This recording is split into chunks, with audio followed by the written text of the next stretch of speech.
Saya Muhammad Erlangga Abinaya. Di sini saya akan menjelaskan tentang jenis-jenis wacana. Jenis-jenis wacana itu adalah klasifikasi atau pengelompokan wacana berdasarkan berbagai kriteria. Berikut adalah beberapa jenis wacana yang umum kita kenal. Pertama, berdasarkan media yang digunakan. Di sini ada dua wacana. Yang pertama ada wacana lisan. Wacana lisan adalah wacana yang dihasilkan melalui media lisan, seperti perbincangan, pidato, dan siaran televisi atau radio. Yang keduanya ada wacana tulisan.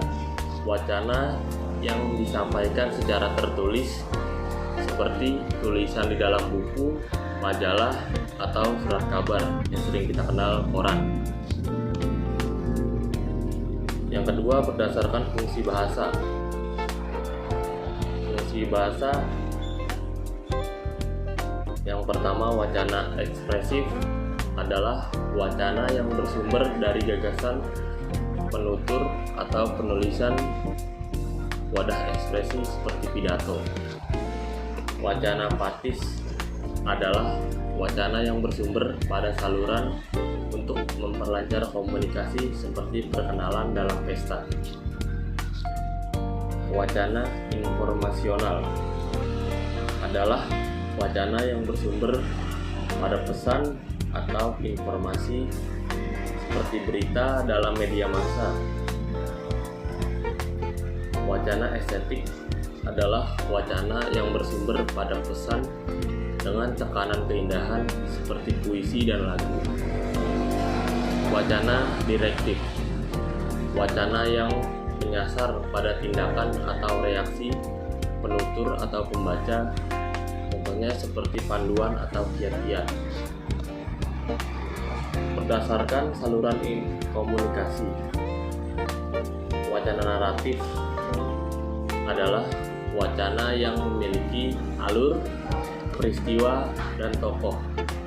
Contohnya seperti novel dan berita. Wacana deskriptif adalah wacana yang memiliki detail terhadap suatu hal seperti profil tokoh atau perusahaan. Wacana ekspositoris adalah wacana yang memiliki kekuatan dalam pemaparan seperti artikel ilmiah. Yang ketiga, berdasarkan jumlah peserta komunikasi. Pertama ada monolog wacana, adalah wacana yang dilakukan oleh satu orang. Yang keduanya ada dialog wacana, adalah wacana yang dilakukan oleh dua orang. Yang ketiga ada wacana poliok, adalah wacana yang dilakukan oleh lebih dari dua orang.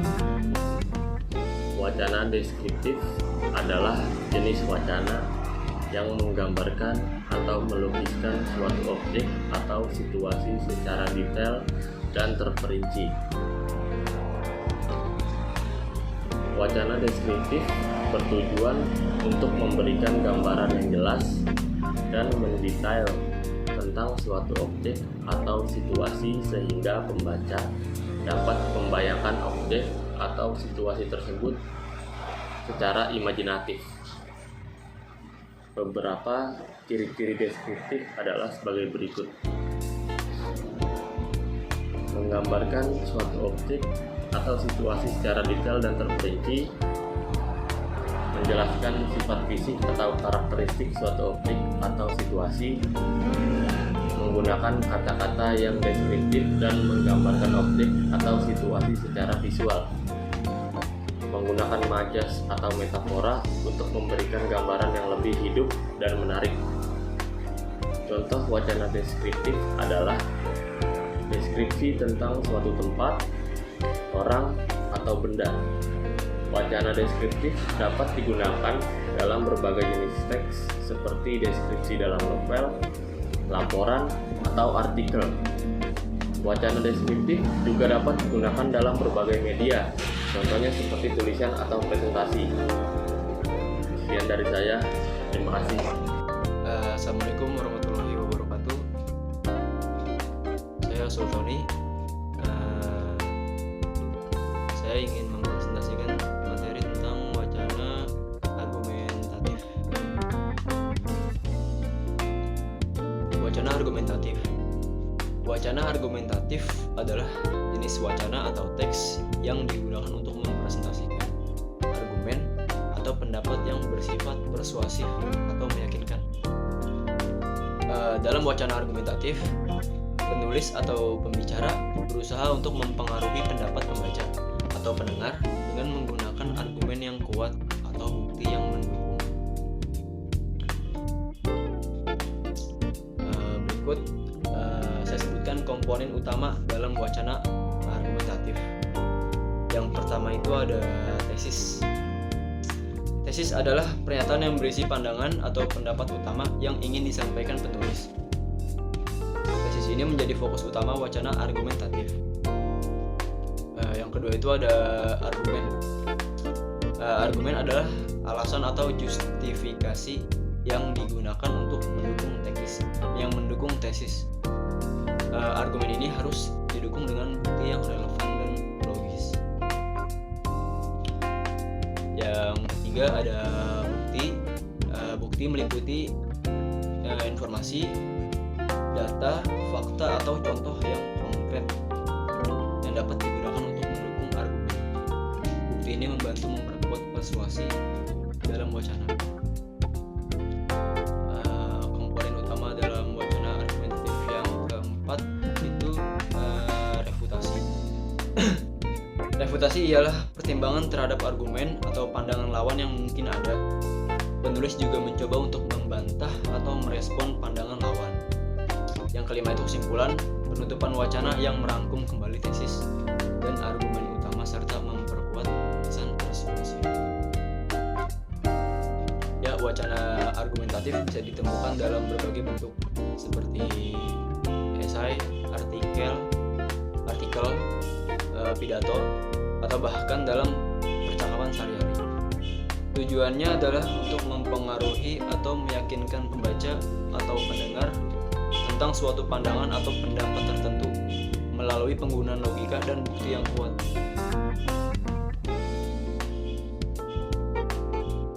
Berikutnya saya ingin membahas materi tentang wacana persuasif. Wacana persuasif adalah jenis teks atau komunikasi yang dirancang untuk meyakinkan, mempengaruhi, atau mengajak tindakan pembaca atau pendengar. Tujuan dari wacana persuasif, tujuan utamanya adalah mengubah pandangan, perilaku, atau keyakinan orang dengan cara yang menguntungkan penulis atau pembicara. Berikut beberapa ciri khas wacana persuasif. Yang pertama itu ada pernyataan pendapat. Penulis atau pembicara umumnya menyampaikan pandangan atau pendapat pribadi dan berusaha untuk meyakinkan orang lain untuk setuju. Yang kedua itu ada argumen dan bukti. Argumen yang disajikan didukung oleh bukti yang kuat, termasuk data, fakta, contoh konkret atau otoritas yang relevan. Yang ketiga itu ada emosi. Penulis atau pembicara sering menggunakan bahasa yang emosional atau mengejutkan untuk merangsang perasaan dan empati pembaca atau pendengar. Yang keempat itu ada kepentingan pribadi atau kepentingan bersama. Wacana persuasif seringkali menyoroti manfaat pribadi atau kepentingan bersama yang dapat diperoleh jika pembaca atau pendengar mengikuti saran atau pandangan yang diajukan. Yang kelima itu ada tindakan atau respon. Yaitu wacana persuasif sering mengarah pada suatu tindakan atau respon yang diinginkan, seperti membeli produk, mendukung suatu isu, atau mengikuti pandangan tertentu.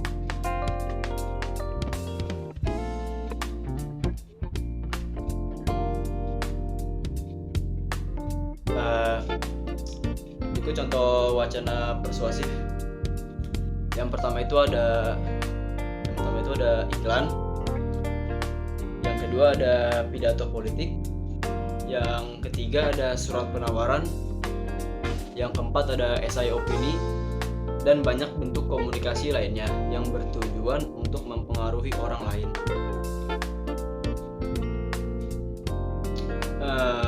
Kesuksesan wacana persuasif seringkali bergantung pada kemampuan penulis atau pembicara dalam menggunakan argumen yang kuat,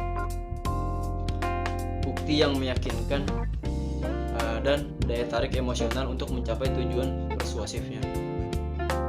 Halo semuanya, perkenalkan nama saya Karen. Sekarang saya akan menjelaskan materi mengenai wacana naratif.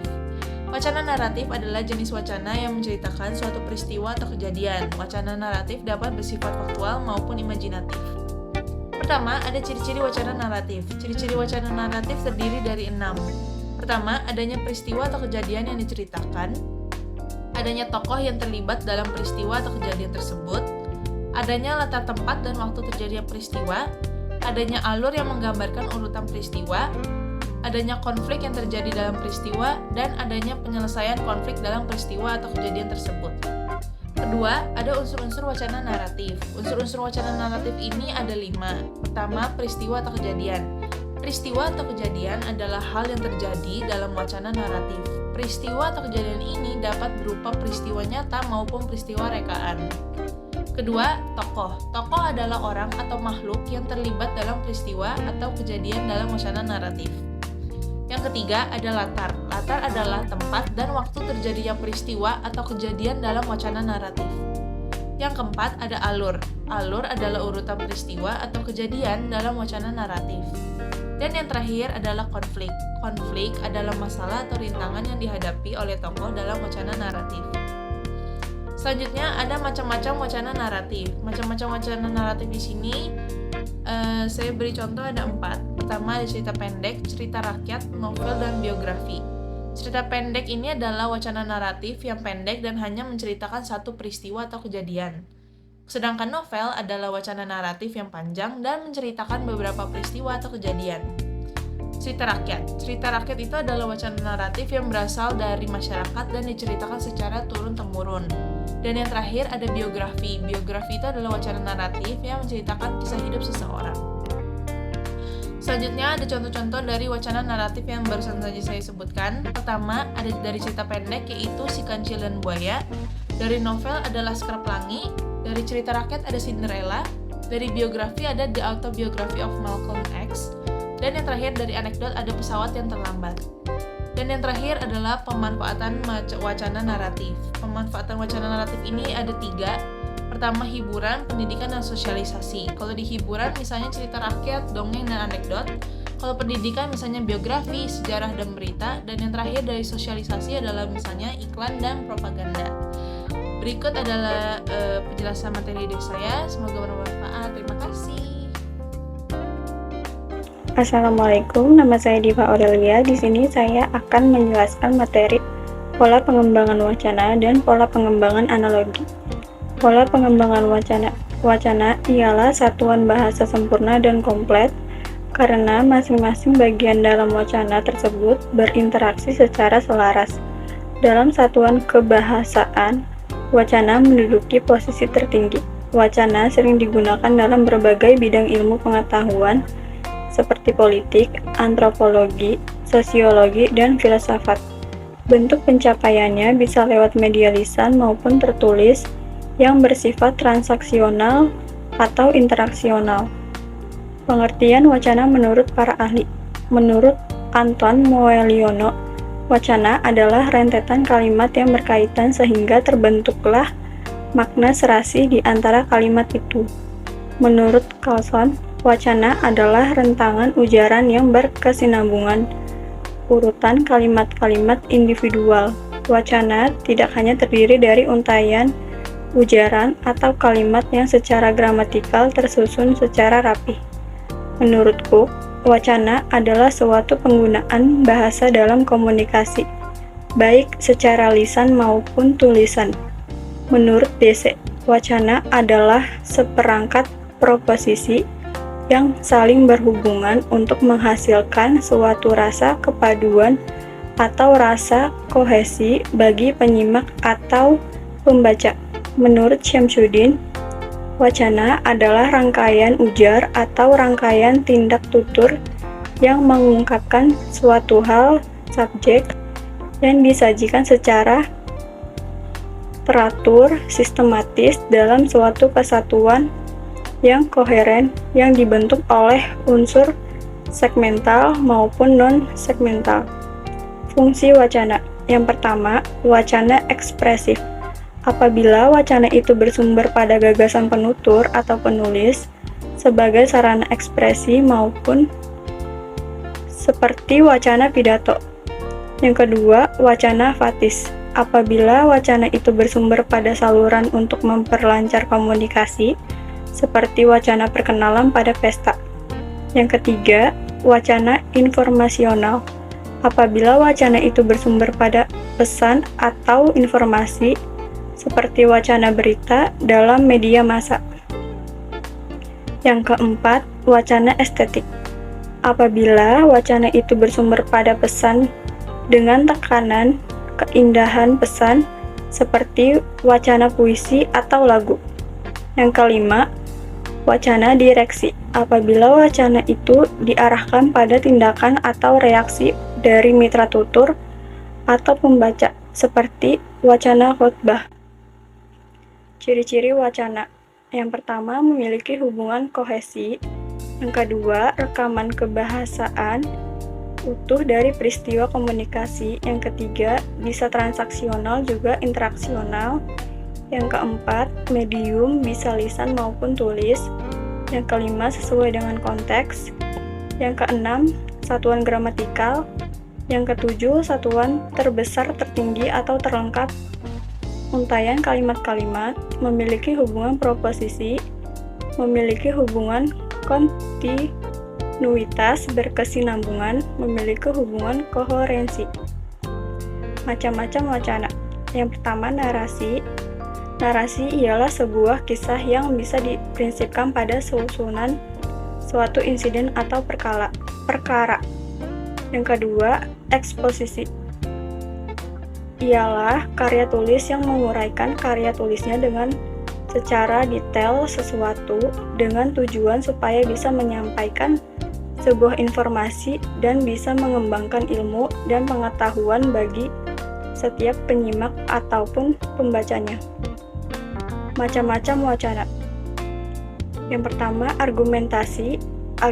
Argumentasi ialah karya tulis mengandung pendapat, perilaku, dan evaluasi pada keadaan yang disertakan dengan keterangan, argumen, dan deklarasi yang bisa diterima secara sistematis.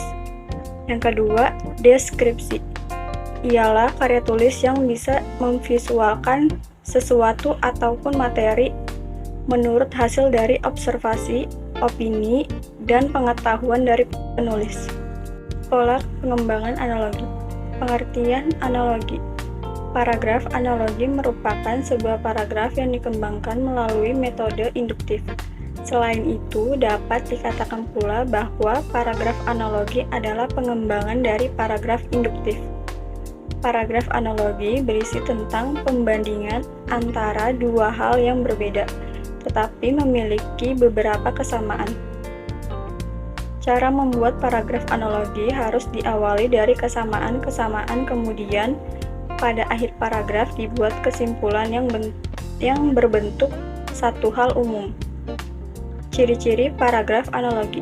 Yang pertama, paragraf analogi selalu diawali dengan membahas perbedaan beberapa hal namun memiliki kesamaan. Kalimat utama pada paragraf analogi terdapat pada akhir kalimat.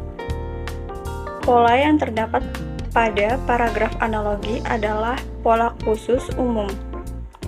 Paragraf yang membandingkan dua hal secara bergantian yang memiliki tingkat kesetaraan yang seimbang. Kalimat penjelas dalam paragraf analogi kebanyakan berupa persamaan yang dimiliki oleh dua hal yang dianggap sama. Paragraf analogi memiliki kalimat utama yang terletak di bagian akhir paragraf atau disebut juga kesimpulan yang merupakan penjelas dari ide awal yang dikemukakan. Tujuan penggunaan analogi. Yang pertama, membuat klarifikasi dari suatu peristiwa. Yang kedua, membuat persamaan dari dua hal berbeda. Yang ketiga, memudahkan dalam mendefinisikan atau memberi pengertian. Yang keempat, menandaskan sebuah pesan. Yang kelima, menyederhanakan kerumitan. Jenis-jenis analogi. Analogi induktif. Jenis analogi ini adalah analogi yang berangkat dari dua hal atau peristiwa yang memiliki persamaan sifat, kemiripan, atau identik. Artinya, analogi ini bisa menyimpulkan suatu hal untuk diterapkan pada hal lainnya. Analogi deklaratif. Dimaksud deklaratif karena analogi adalah suatu yang berdasarkan pada suatu hal, peristiwa, realitas, atau suatu yang belum dikenal dengan memperkenalkan hal yang sudah dikenal. Metodenya dengan menunjukkan keduanya sehingga mendapat sebuah kesimpulan. Perkenalkan, saya Fahmi Abdullah. Saya akan menjelaskan tentang paragraf sebab akibat dan paragraf akibat sebab.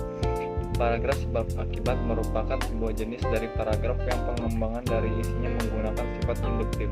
Hal ini berarti kalimat utama yang ada di dalam paragraf sebab akibat terletak di bagian akhir dan biasanya juga disebut sebagai kesimpulan.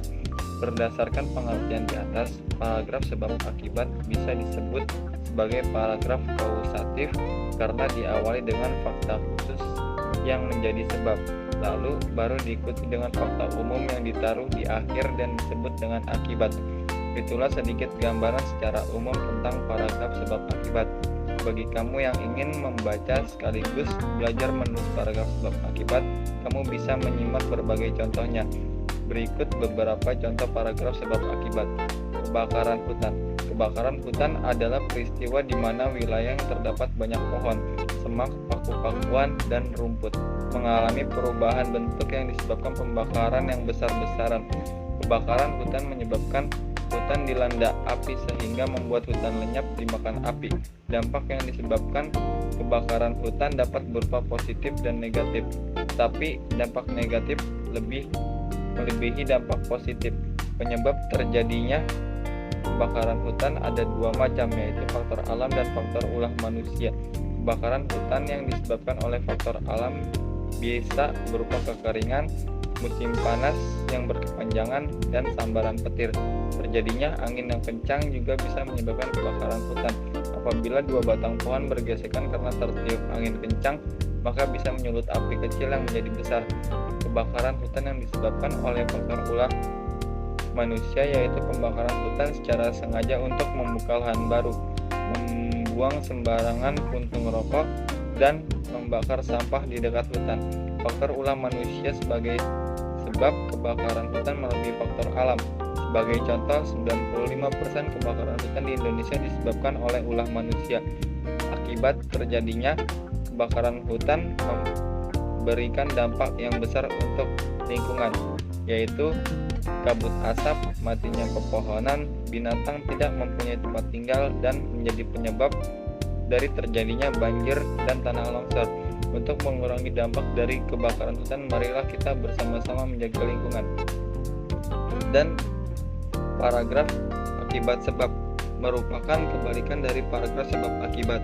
Bila kalimat awal pada paragraf sebab akibat adalah mengemukakan penyebab terjadinya akibat di dalam kalimat penjelas, maka pada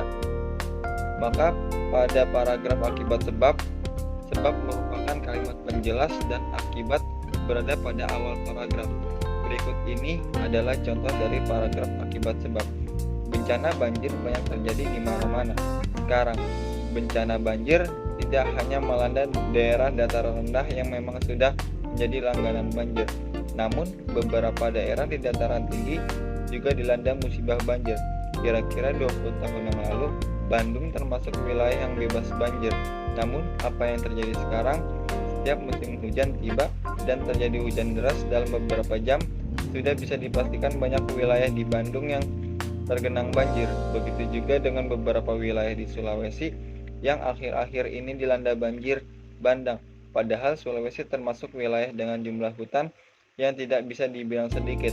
Pembalakan hutan secara liar, pembangunan wilayah yang tidak memperhatikan sistem drainase merupakan dua penyebab utama bencana banjir yang banyak terjadi belakangan ini. Sekian dari saya. Assalamualaikum warahmatullahi wabarakatuh. Perkenalkan, nama saya Rista Awati dengan NIM akhir 502483. Di sini saya ingin menjelaskan mengenai materi wacana ekspositif. Pengertian wacana ekspositif. Wacana ekspositif dapat diartikan sebagai wacana yang bertujuan untuk menyampaikan informasi atau pengetahuan kepada pembaca atau pendengar. Wacana ini bersifat netral dan tidak berusaha untuk mempengaruhi pendapat atau keyakinan pembaca atau pendengar. Ciri-ciri wacana ekspositif yang pertama yaitu bersifat netral, tidak berusaha untuk mempengaruhi pendapat atau keyakinan pembaca atau pendengar. Yang kedua, berfokus pada informasi, bukan pada pendapat atau opini penulis. Yang ketiga, menggunakan bahasa yang jelas dan lugas, agar mudah dipahami oleh pembaca atau pendengar. Yang keempat, menggunakan fakta dan data untuk mendukung informasi yang disampaikan. Berikutnya, fungsi wacana ekspositif. Wacana ekspositif memiliki beberapa fungsi, antara lain yang pertama, mendidik, yaitu menyampaikan informasi atau pengetahuan kepada pembaca atau pendengar. Yang kedua, menghibur, yaitu menyampaikan informasi atau pengetahuan dengan cara yang menarik dan informatif. Yang ketiga, menekan, yaitu menyampaikan informasi atau pengetahuan dengan cara yang persuasif. Lalu, jenis-jenis wacana ekspositif. Wacana ekspositif dapat dibagi menjadi beberapa jenis, antara lain yang pertama, wacana ekspositif ilmiah, yaitu wacana ekspositif yang membahas topik-topik ilmiah seperti sains, teknologi, atau sejarah. Yang kedua, wacana ekspositif populer, yaitu wacana ekspositif yang membahas topik-topik populer seperti gaya hidup, kesehatan, atau hiburan. Yang ketiga, wacana ekspositif persuasif, yaitu wacana ekspositif yang bertujuan untuk mempengaruhi pendapat atau keyakinan pembaca atau pendengar. Berikut adalah contoh wacana ekspositif. Yang pertama, artikel berita tentang fenomena alam. Yang kedua, artikel tentang sejarah suatu tempat. Yang ketiga, artikel tentang cara kerja suatu alat. Yang keempat,